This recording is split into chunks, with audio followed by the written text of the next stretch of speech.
Cô chính là người vợ dưới quê mà đoàn trưởng Hoắc cưới về đó hả? Tôi là Lâm Uyển, diễn viên đơn ca của Đoàn Văn Công, cũng là bạn chiến đấu nhiều năm của Cảnh Xuyên. Nghe nói anh ấy bệnh nên tôi đến thăm. Ôi dào, bạn chiến đấu cơ đấy. Tao thấy giống tình địch thì đúng hơn, nhìn cái ánh mắt với giọng điệu này xem. Còn gọi Cảnh Xuyên thân mật thế nữa, ai không biết lại tưởng cô là chính thất. Còn tôi là tiểu tam không bằng, hóa ra là đồng chí Lâm. Anh Cảnh Xuyên vừa húp cháo xong rồi đi ngủ rồi, nhưng nếu là bạn chiến đấu đến thăm thì mời vào. Cảnh Xuyên, nghe nói anh bệnh. Tôi đã đặc biệt xin nghỉ phép để đến thăm anh. Anh xem, sao anh lại gầy đi nhiều thế này? Có phải là ăn uống không tốt không?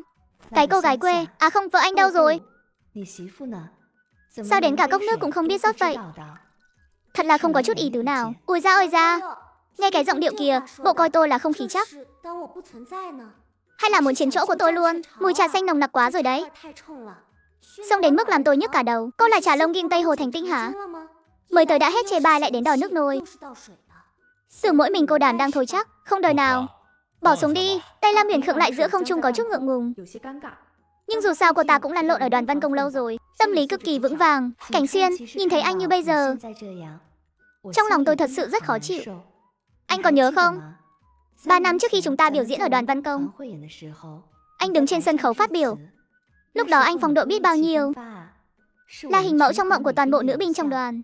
Khi đó anh còn dẫn đội đi thi đấu oai phong biết chừng nào. Nhưng bây giờ Cảnh Xuyên à, dù chân anh có thành ra như thế, thì trong lòng tôi anh mãi mãi là người hùng. Tôi không hề chê bỏ anh đâu. Lâm Huyền vừa nói vừa đưa tay ra, giống như đang muốn an ủi Hoắc Cảnh Xuyên. Từ từ thăm dò định chạm vào bàn tay to lớn của Cảnh Xuyên đang đặt trên chăn. Vãi trưởng, còn định nắm tay nắm chân nữa hả? Dám quyến rũ chồng tôi ngay trước mặt chính thất, coi tao là người chết chắc. Bàn tay đó là của tao, là tài sản riêng của tao. Tao còn chưa sờ đủ nữa nè. Đến lượt cái loại yêu tinh như mày đụng vào à? Hoắc Cảnh Xuyên, anh nghe cho kỹ đây, nếu anh dám để cô ta chạm vào một cái xem, dù chỉ là một đầu ngón tay, đêm nay tao sẽ xử lý luôn cái tay đó của mày, đem đi cho lợn ăn. Dù sao mày cũng đang bị thương, thiếu một cái tay cũng chẳng ảnh hưởng gì đến việc nhận tiền tất.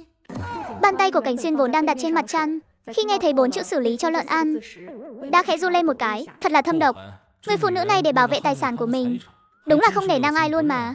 Ngay giây phút đó, ngay trước khi bàn tay kia sắp chạm vào mu bàn tay mình, Cảnh Xuyên đã cực kỳ tự nhiên và dứt khoát né sang một bên, tiện tay bưng chén nước đưa lên miệng, thậm chí đến mí mắt cũng chẳng thèm nâng lên, trực tiếp để bàn tay của Lâm Uyển khựng lại giữa không trung đầy ngượng ngùng. Vẻ mặt si tình của Lâm Uyển lập tức cứng đờ.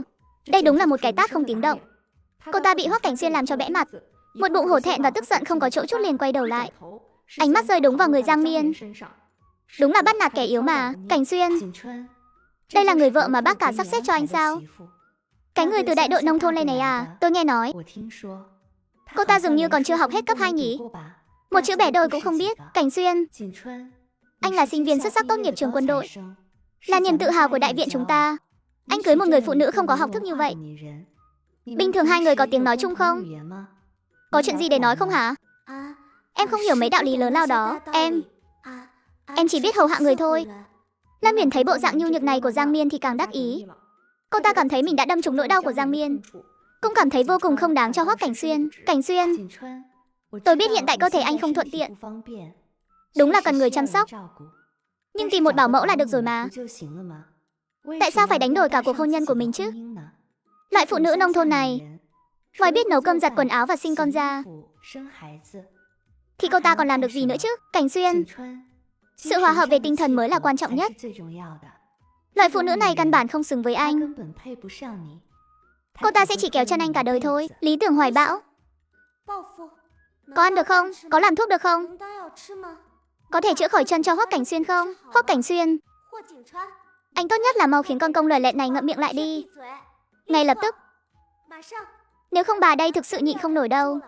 Cây kim trong tay tôi mà tầm thuốc tê đâm xuống một phát, có thể khiến cô ta biểu diễn sùi bọt mép ngay tại chỗ. Cảnh Xuyên, đừng do dự nữa. Đây là vé xem biểu diễn của Đoàn Văn Công tối nay, hàng ghế đầu, vị trí chính giữa. Em đặc biệt để dành cho anh đấy. Em biết chân anh đi lại không tiện, nhưng em có thể nhờ người đẩy anh đi. Anh cũng nên ra ngoài giải khuây đi, hít thở chút không khí trong lành. Đừng suốt ngày ru rú trong cái căn phòng đầy mùi cây mùa và bã thuốc này. Quê mùa sao?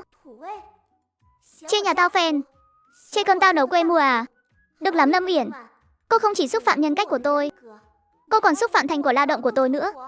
Cái nền nhà này tôi vừa mới lau xong đấy. Cảnh Xuyên nói đủ chưa đồng chí Lâm Uyển, vợ tôi. Cũng đến lượt cô bình phẩm sao? Cô có tư cách gì? Chạy đến nhà tôi, ngay trước mặt tôi. Nhục mạ người thương của tôi. Không, em không có. Em là vì tốt cho anh, em thấy cô ta không xứng. Không xứng, cô ấy không hiểu thơ ca nhạc họa, cũng không hiểu cái gọi là lý tưởng hoài bão. Nhưng lúc tôi sốt cao hôn mê, tính mạng ngàn cân treo sợi tóc, chính cô ấy đã không rời nửa bước chăm tôi cả đêm. Lúc tôi bị mọi người bỏ rơi, bị khẳng định là một phế nhân, chính cô ấy đã tìm đủ mọi cách chạy chữa cho tôi, không rời không bỏ. Còn cái gọi là tiếng nói chung, cái gọi là tâm hồn đồng điệu của cô, đến một bát cháo cô ấy nấu cho tôi cũng không bằng, chẳng đáng một xu. Cảnh Xuyên, sao anh có thể nói em như vậy? Với lại, đây là nhà tôi, nhà của tôi và Giang Miên. Tôi không thấy ở đây quê mùa, tôi chỉ thấy nơi này rất sạch sẽ. Mời cô cầm lấy vé của mình, biến ra ngoài ngay, đừng làm bẩn sàn vợ tôi vừa lau. Câu cuối cùng này đúng là đòn chí mạng. Lâm Uyển trợn tròn mắt không thể tin nổi. Cô ta không tài nào ngờ được, bản thân trong lòng Hoắc Cảnh Xuyên lại không bằng nổi một viên gạch lát sàn. Lâm Uyển xấu hổ đến mức muốn đăng xuất, không thể ở lại thêm giây nào nữa. Cô ta ôm mặt khóc lóc chạy ra khỏi cửa. Vãi trưởng, màu bá cháy luôn ấy. Diêm Vương sống pha này ghi điểm tuyệt đối. Đúng là điểm 10 không có nhưng. Sướng, quá sướng, còn sướng hơn cả uống nước ngọt ướp lạnh. Hoắc Cảnh Xuyên, anh mắng người kiểu gì vậy? Anh đang bắn thẳng vào tim tôi rồi đấy. Anh Cảnh Xuyên, lúc này anh oai phong thật đấy.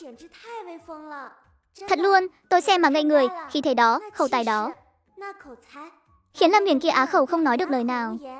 Tôi thấy sau này cô ta sẽ chẳng bao giờ dám bước chân vào cửa nhà mình nữa đâu. Cô ta tự chuốc nhục thôi, em là nữ chủ nhân của nhà họ Hoắc, không cần nhìn sắc mặt của bất kỳ ai. Ôi trời ơi, nghe xem kìa, lọt tai dễ sợ, đúng là đẳng cấp. Đây mới chính là bản lĩnh của đàn ông chứ. Đã thể hiện tốt như vậy thì không thể để công thần chịu thiệt được. Phải thưởng nóng thôi, 2 cân sườn đó, không để dành ăn Tết nữa, làm bữa tối tất. Giang Miên là một đĩa sườn kho đậm đà thơm phức, một đĩa khác là sườn xào chua ngọt, kèm thêm một bát lớn canh sườn bí đao thanh đạm giải ngấy. Đúng là hưởng thụ bậc nhất ở cái thời đại này. Ăn nhiều vào, gầy quá rồi, ông thấy cấn tay. Ông thấy cấn tay. Anh ôm tôi hồi nào, nhưng mà mặt trời mọc đằng tây rồi sao? Cái tên Diêm Vương sống này lại chủ động gắp thức ăn cho mình, hay là định vô béo lợn rồi mới xử lý đây? Miên Miên, mấy ngày nay không có việc gì thì đừng chạy ra ngoài đại viện. Còn nữa, nếu anh không có nhà, có người lạ đến gõ cửa, bất kể là ai cũng đừng tùy tiện mở cửa nhé. Mê Mông, có gì đó không ổn. Đại não Giang Miên vận hành tốc độ cao, liên tưởng đến chuyện phó đoàn trưởng Vương bị đội thanh tra đưa đi đột ngột 2 ngày trước. Lại nghĩ đến chuyện Hoắc Cảnh Xuyên mấy ngày nay tuy trần đã thuyên giảm, nhưng vẫn rêu rao bên ngoài là bệnh tái phát. Suốt ngày ru rú trong nhà không ra ngoài, thật kỳ lạ. Trực giác xem nhiều phim trinh thám, lập tức dâng trào, phen này không yên bình rồi. Người lạ ư, chẳng lẽ là tên phó đoàn trưởng họ Vương đó chỉ là tôm tép thôi? Trong cái đại viện này vẫn còn ẩn chứa cá lớn. Đây là sắp đến màn bắt đặc vụ rồi. Em biết rồi anh Cảnh Xuyên, em nhát gan lắm. Có chuyện gì em cứ ở lì trong nhà không đi đâu hết. Hoắc Cảnh Xuyên nhìn vẻ mặt ngoan ngoãn của cô, hài lòng gật đầu, xoay xe lăn đi về phía phòng sách. Lưỡi đã quăng xuống rồi, mồi cũng nên cắn câu rồi. Cùng lúc đó, Giang Miên đang rửa bát thì một mùi hương thoang thoảng, nhưng lại nồng nặc đến kỳ lạ từ ngoài cửa sổ bay vào. Mùi này là hay là nguyên liệu của loại đồ chơi nổ đơn giản nào đó? Nửa đen nửa hôm thế này, nhà ai lại đi làm thí nghiệm hóa học chứ? Tim Giang Miên đập thình thịch. Cô vô thức ló đầu ra ngoài cửa sổ nhìn, chỉ thấy dưới chân tường sau viện một bóng đen vụt qua, nhanh như một con mèo đen, trong nháy mắt đã biến mất vào màn đen sâu thẳm. Xem ra nước trong cái đại viện này còn sâu hơn mình tưởng nhiều.